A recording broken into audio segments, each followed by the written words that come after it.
2차 세계대전을 배경으로 만든 영화 가운데 새벽의 7인이라는 영화가 있습니다. 독일이 체코슬로바키아를 침공하고 나서 나치 고위 관리인 라인하르트 하이드리히를 프라하의 총독으로 이제 세워서 프라하를 통치하고 있었습니다. 이에 나치 저항군들이 이를 암살하고자 계획을 세우고 연합군에게 도움을 청하게 됩니다. 그래서 이제 연합군은 영국 공수부대 대원 7명을 라인하르트 암살 임무를 주어서 프라하에 침투시키게 됩니다. 그런데 계획대로 작전이 진행되어 가는 중에 대원 중 한 명이 자기 아내가 프라하 근교에 살고 있다는 그 소식을 듣고 그를 찾아가게 됩니다. 그런데 아내를 만나고 보니까 아내가 아기를 낳아갖고서 그 어린아이가 빵긋빵긋 웃는 그 모습을 보니까 이 대원이 마음이 요동하는 거예요. 그래서 임무보다 내 가족을 살려야겠다. 그런 마음에 이제 동료를 배신하고 독일군 나치 부대를 찾아가서 총독 암살 계획을 누설하고 암살 대원들이 숨어있는 장소를 알려주게 됩니다.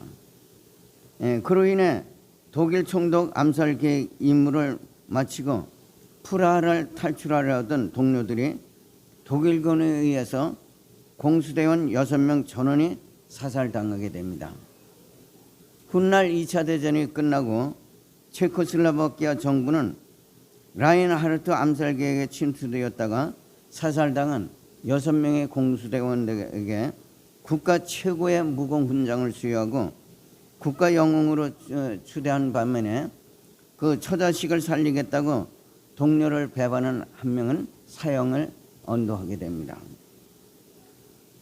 군인은 명령을 받으면 그 임무를 마치기 위해서 생명을 바쳐 그 임무를 완수하는 것이 군인의 사명입니다.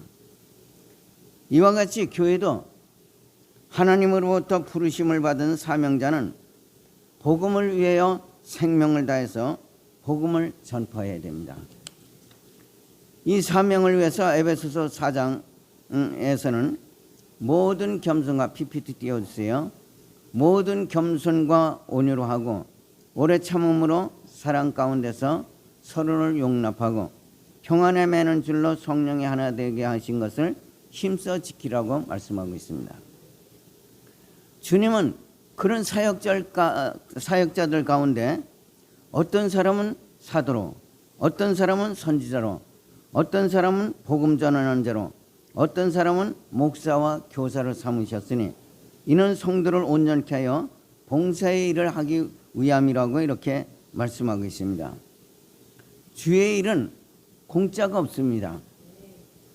일하는 소에게 멍에를 씌우지 말라고 하셨듯이 주님은 그렇게 세우신 사역자들이 생명을 바쳐 사명을 감당하는 자에게 계시록 2장 7절에는 생명나무의 열매를 주어 먹게 하시겠다고 하셨고 2장 10절에서는 생명의 면류관을 주시겠다고 말씀하셨습니다.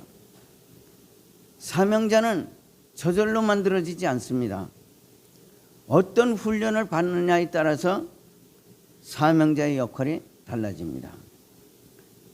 군대도 일반 병사가 받는 훈련이 따로 있고 하사관이 받는 훈련이 따로 있습니다. 그런가 하면 공수부대나 장교는 일반 병사나 하사관과 달리 엄청 혹독한 훈련을 받습니다. 그 이유는 특수부대원이나 장교들이 적에게 포로로 잡혀서 고문을 당해도 죽으면 죽었지 목숨 때문에 아군의 기밀을 누설하지 않고 어떤 상황에서도 임무를 완수하기 위함입니다. 마찬가지로 복음의 사명자도 주님으로부터 부여받은 사명을 받은 사람은 복음을 위해서 순교할지언정 배교를 하지 않는다는 사실을 믿으시길 바랍니다.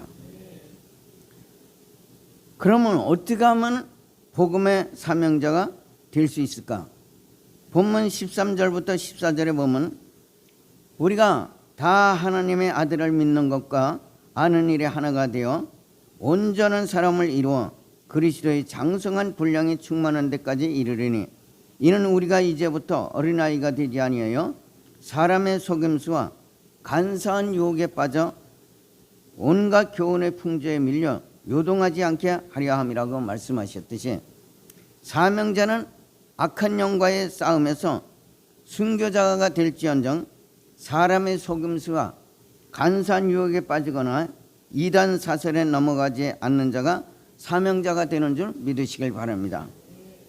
오늘 본문 22절부터 24절에는 성도가 믿음의 장성한 분량에 이르러 복음의 사역자가 되기 위해서 우리 한번 같이 읽어보실까요? 시작.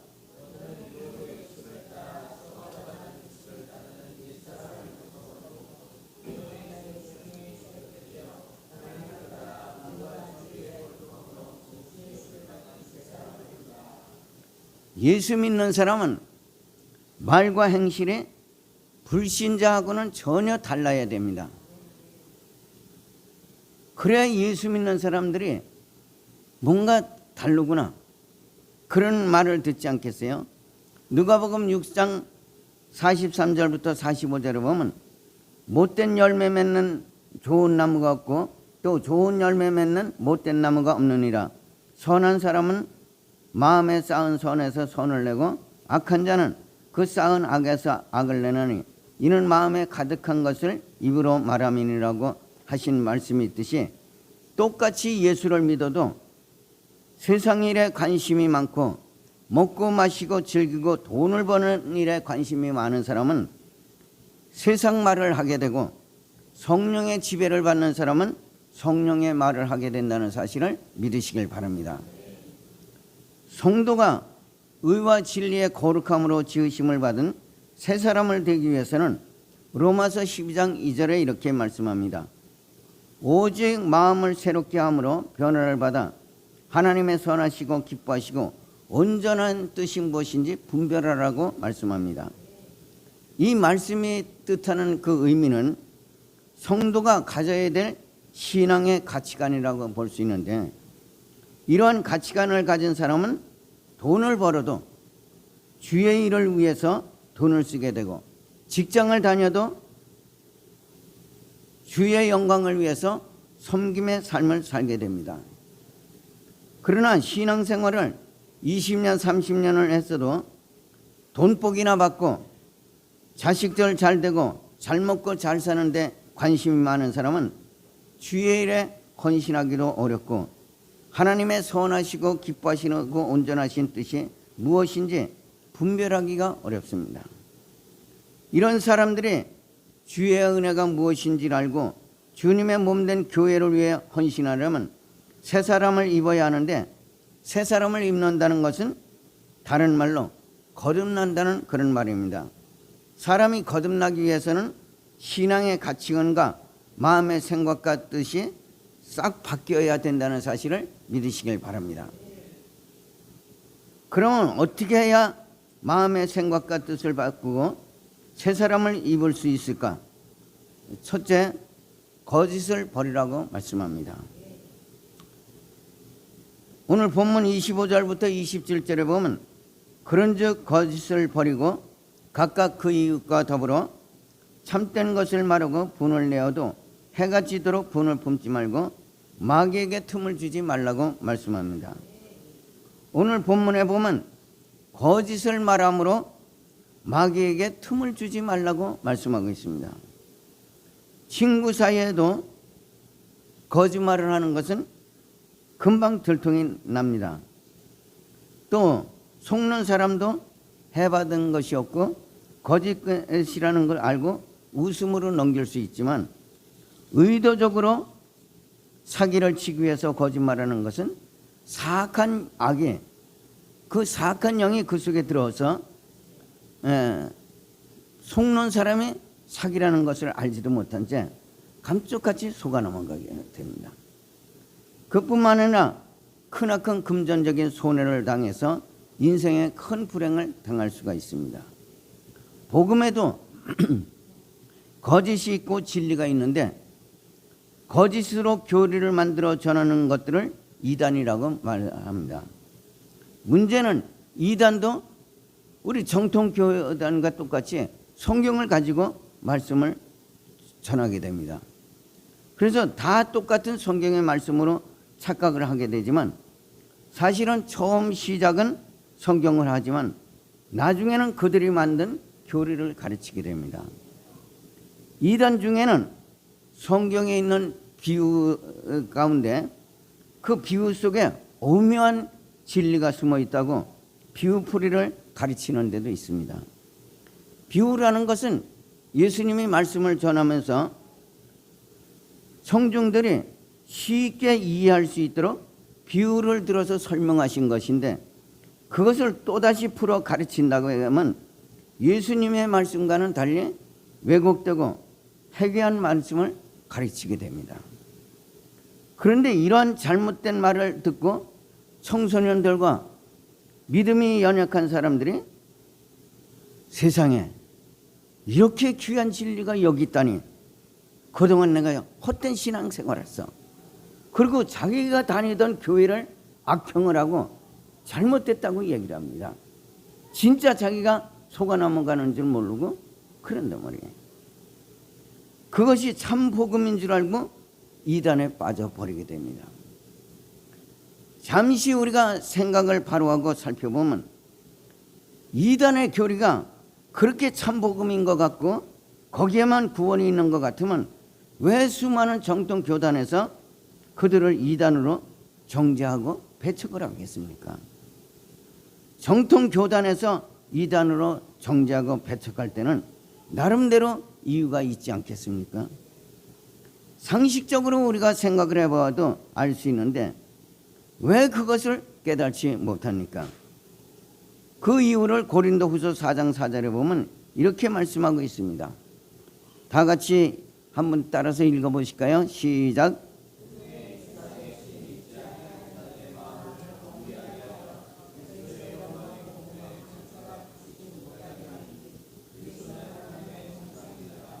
예, 그렇게 말씀하셨듯이 악하고 혼미한 영들에 가려서 수많은 젊은이들과 믿음이 연약한 사람들이 진리가 무엇인지 분별하지 못하고 하나님을 대적하게 됩니다.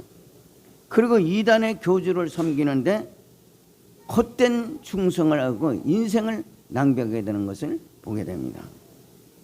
이런 말을 하게 되면 이단들은 오히려 정통 교단들이 성도를 빼앗길 것을 염려해서 이단을 경계하게 만든다고 얘기를 합니다.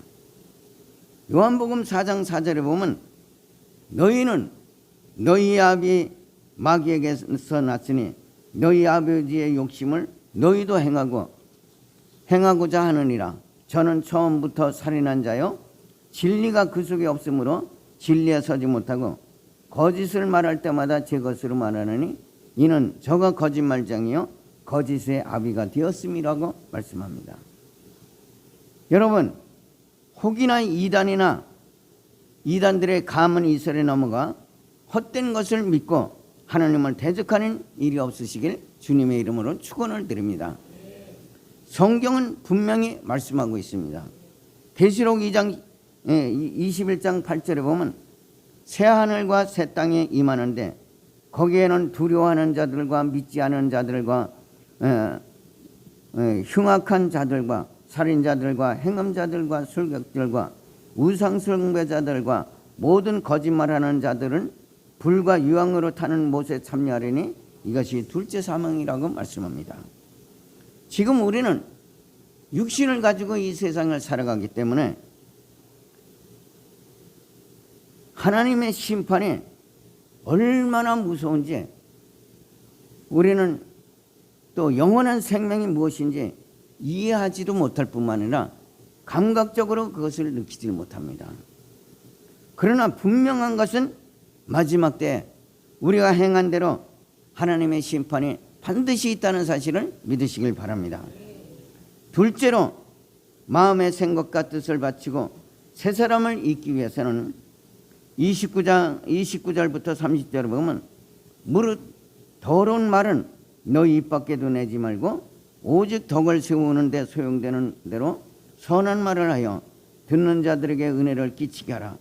하나님의 성령을 근심하게 하지 말라. 그 안에서 너희가 구원의 날까지 인치심을 받았느니라 말씀하고 있습니다. 이것은 한마디로 성도가 성도답게 살아가기 위해서는 거룩하고 신실하게 살아야 된다는 말씀입니다. 해마다 새해가 되면 새로운 다짐과 각오를 하고 새해를 시작합니다. 그런데 막상 연말이 되면 다짐하고 각오했던 일이 이루어진 것보다 이루어지지 않은 일이 훨씬 더 많습니다. 오늘 설교의 제목과 같이 새 사람으로 새 역사를 시작하기 위해서는 새 사람을 입어야 될 줄 믿으시길 바랍니다. 새 사람을 입는다는 말은 겉사람과 더불어 속사람이 바꿔져야 된다는 말씀입니다. 군이나 경찰이 제복을 입으면 아주 멋있습니다. 제복을 입을 때는 군인이나 경찰도 보이듯이 옷은 그 사람의 신분과 지위를 나타냅니다. 마찬가지로 성도를 그리스도인답게 만드는 것은 새 사람을 입는 것인데 그러기 위해서는 거룩하고 신실하게 살아야 될 줄 믿으시길 바랍니다. 고린도전서 3장 16절부터 17절에 보면 너희가 하나님의 성전인 것과 하나님의 성령이 너희 안에 거하시는 줄 알지 못하느냐. 누구든지 하나님의 성전을 더럽히면 하나님께서 저를 멸하시리라고 말씀합니다. 하나님의 성령이 우리 안에 계시면 우리의 마음의 생각과 뜻이 성령께서 기뻐하시는 일을 하게 되므로 교회 오는 것이 기쁘고 예배 드리는 것이 너무너무 즐겁고 성도를 섬기고 교회에서 헌신하는 것을 기뻐하게 됩니다. 그뿐만 아니라 성령 안에서 사는 사람은 그 마음이 겸손하고 자비로워 주위에 아픈 사람이 있으면 그 아픈 사람을 위로하고 다듬어주고 그렇게 됩니다. 그러니까 고난 중에 있는 사람이 그 사람하고만 얘기를 하면 얘기만 나눠도 속에 있는 응어리가 다 풀리는 것 같고 마음의 평안이 주어지는 거예요. 이게 어떤 특정한 사람에게만 그런 능력이 있는 것이 아니고 하나님 앞에 거룩하고 신실하게 성령의 뜻대로 살아가는 사람에게 그런 은사가 주어진다는 사실을 믿으시길 바랍니다. 반대로 성전된 우리의 마음을 더럽히는 자는 그 마음이 악한 영의 지배를 받아 누군가를 자기보다 좀 잘났고 잘하는 사람 같으면 시기하고 질투하고 죽이고 싶도록 미워하고 온갖 악독한 말을 퍼붓고 누군가를 교묘히 속이고 사기를 치는가 하면 권력과 재물을 얻기 위해서 경쟁자를 무너뜨리고 그런 마음의 지배를 받습니다.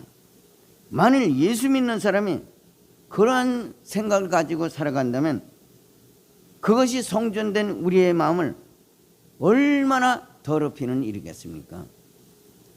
그렇기 때문에 성전을 더럽힌다는 것은 성전을 지저분하게 이렇게 만드는 것이 아니고 성령께서 거하시는 우리의 속사람이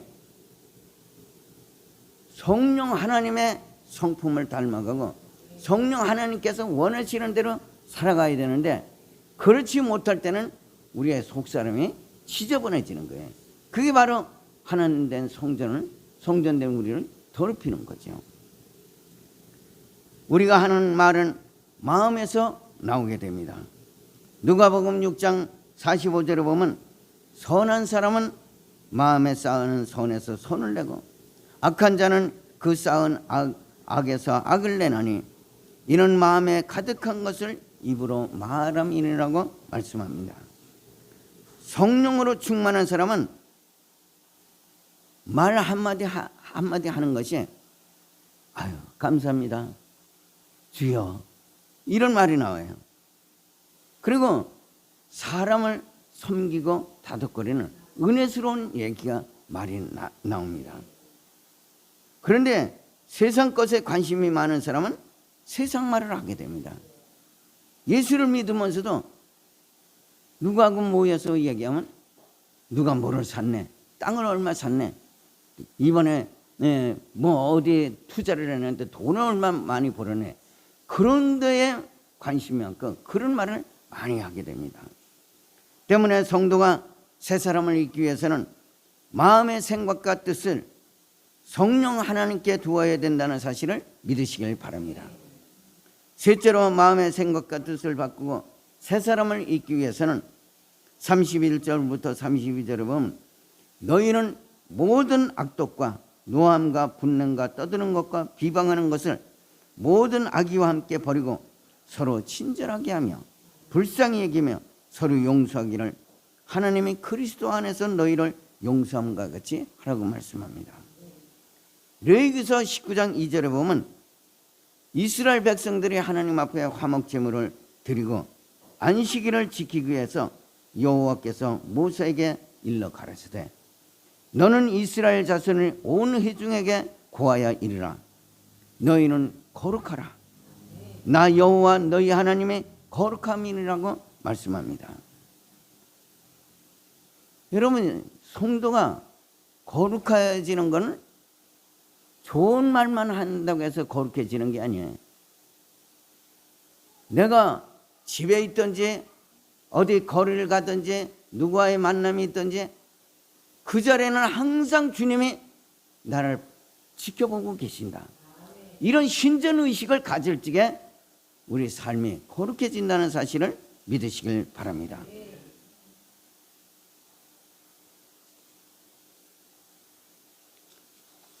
교회는 세상과 달리 영적인 권세가 있어야 됩니다. 그뿐만 아니라 목회자나 성도 역시 영적인 권세가 있어야 될 줄 믿으시길 바랍니다. 목회자의 영성이 부족하면 말의 권세가 세워지질 않아요. 설교를 해도 성도들한테 은혜로 역사하질 않아요. 히브리서에 보면 뭐라고 얘기합니까? 하나님의 말씀은 살아 운동력이 있어 자유의 날씨는 어떤 것보다도 예리해요. 우리의 혼과 영과 관절감이 골수를 쪼개고 우리의 마음의 생각과 뜻을 감찰하시느니라고 했어요. 무슨 말씀이냐면 능력 있는 영적인 권세가 있는 말씀은 선포되게 되면 죄를 고백하게 만들어요. 그래서 그 말씀을 듣는 순간 속에 있는 이 더러운 그 죄악들 이게 다 쏟아지는 거예요. 1907년 경량 장대한교회에서 길선주 목사님이 그런 하나님의 붙들림 받아서 말씀을 선포할 때 그 자리에 모이는 수많은 사람들이 막 눈물 콧물 쏟아가면서 회개가 막 터지고 어떤 장로는 내가 장로이면서 내 부인을 남겨두고 다른 여자를 새기면서 그 여자가 살림을 차리고 애를 낳고 그랬다고 고백을 해요. 장로가 그런 고백을 하게 되면 얼마나 수치스러운 일이 됐어요. 그러나 성령께서 역사하시니까 속에 죄를 감춰두고 있지를 못하는 거예요. 그냥 이제 죄가 다 쏟아져 나오죠. 우리가 그렇게 살아갈 때 우리의 삶이 거룩하고 신실해진다는 사실을 믿으시길 바랍니다. 여러분이 항상 신전의식을 가지고 살아가길 주님의 이름으로 축원을 드립니다. 목사나 성도는 입술에 말의 능력이 있어야 되는데 입술의 영적 권세가 어디에서 나오겠습니까? 진실과 거룩한 생활에서 나옵니다. 오늘 본문에서 성경은 새 사람을 잊기 위해서 거짓을 버리고 성령을 근심되게 하지 말고 모든 악을 버리고 서로 친절하게 하며 불쌍히 여기며 서로 용서하기를 하나님이 그리스도 안에서 너희를 용서함과 같이 하라고 말씀하고 있습니다. 사람과의 관계에서 친절하고 불쌍히 여기며 내게 손해를 끼친 사람을 용서하는 그런 일들이 과거에는 수없이 많았습니다. 자기의 그 돈을 몇 천만 원 떼어먹고 달아난 사람은 그 사람을 만나서 돈을 달라고 멱살을 잡는 것이 아니라 그리스도의 마음으로 용서하고 자용증을 찢어버리고 갚지 않아도 된다. 그냥 열심히 잘 살아서 가정을 회복하십시오. 이런 일들이 과거의 그리스도인 사회에서는 상당히 많았습니다. 그래서 예수를 믿지 않는 사람이 그리스도인들이 하는 모습을 보고 감탄을 하면서 이렇게 말합니다. 어떻게 저렇게까지 할 수 있을까? 저건 사람이 아니야. 천사가 사람으로 변한 사람이야. 그런 말들을 많이 했습니다. 그때가 언제인가 하면 한국의 7, 80년대 한국교회가 성령으로 충만한 그런 때였습니다. 한국교회가 성령으로 충만할 그때 이 나라는 굉장히 가난하고 어려운 그런 시대였습니다. 그런 시절임에도 불구하고 성령 안에서 사니까 가난이 문제가 되지 않고 직장이 없다고 해서 문제가 되지 않고 하나님 앞에 언제나 감사하며 하나님이 도시라는 믿음을 가지고 살았다는 사실을 믿으시길 바랍니다. 그때는 기도원마다 미어 터질 정도로 사람들이 많이 모여서 집회가 엄청 뜨거웠습니다. 교회마다 부흥의 역사가 이루어지고 은사가 나타나고 병 고치는 역사들이 많이 일어났습니다. 그때는 장사꾼들이 예수 믿는 사람이라고 하면 처음 보는 사람도 위상을 주었습니다. 세상 사람들도 예수 믿는 사람들은 진실하고 거룩하게 산다는 것을 알았기 때문인지 믿으시길 바랍니다. 세상 사람들이 예수 믿는 사람들이 진실하다는 것을 인정하게 된 것은 그리스도인들이 하나님 앞에 거룩하고 신실하게 살았기 때문인지 믿으시길 바랍니다. 요즘 보이스피싱이 무서워서 또 전화 받기가 두렵고 카톡이나 문자가 와도 뭐가 잘못될까 염려스러워서 함부로 앱을 건드리지 못하고 전화기도 열지를 못합니다. 아이들을 혼자 학교에 보내기가 걱정스럽고 공경에 처한 사람을 돕고 싶어도 잘못해서 내가 덩태기를 쓰는 것이 아닌가 그렇게 생각이 들어서 함부로 손을 행하지도 못하는 그런 두려운 시대에 우리가 살고 있습니다. 이러한 두려운 시대에 진실이 통하고 선한 역사가 일어나는 세상으로 바꾸기 위해서는 성도가 교회에서 예배를 드릴 때 신실하게 예배를 드리듯이 사람과의 관계에서도 진실해야 된다는 사실을 믿으시길 바랍니다. 또 기도할 때 여러분 기도하면서 건성으로 기도하는 사람도 있겠지만 자기가 고난 중에 있을 때 기도할 때는 얼마나 간절하게 기도하겠습니까? 하나님 제발 이거 들어주세요. 이 문제 해결해 주세요. 그런 간절한 심정으로 기도하듯이 간절한 그런 마음으로 목회자나 성도들을 대할 때 우리는 겸손해야 된다는 사실을 믿으시길 바랍니다.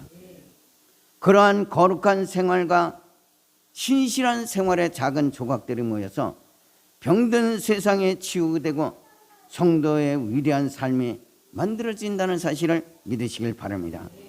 그렇게 되게 되면 세상 사람들이 교회를 보는 시각이 달라지고 세상 사람들도 그리스도인들을 닮아가게 된다는 사실을 믿으시길 바랍니다.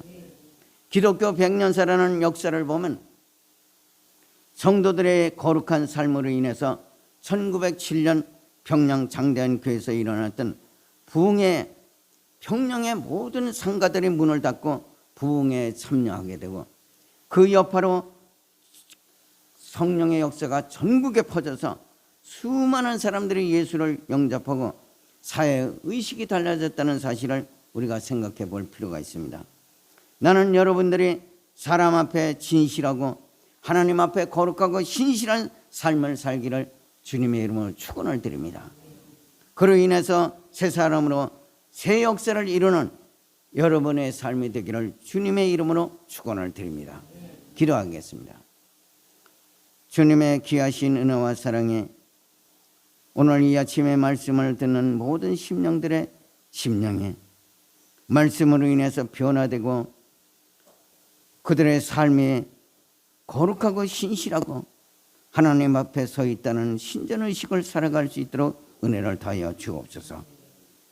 성도들의 거룩한 삶으로 인해서 세상이 변화되고 세상의 교회의 영적 권위를 무너뜨리지 못하게 하나님 붙잡으시고 목회자의 입술에 말의 권세와 능력을 주셔서 그 말씀이 선포될 때 심령골수를 쪼개는 능력의 말씀이 선포되게 하여 주옵소서.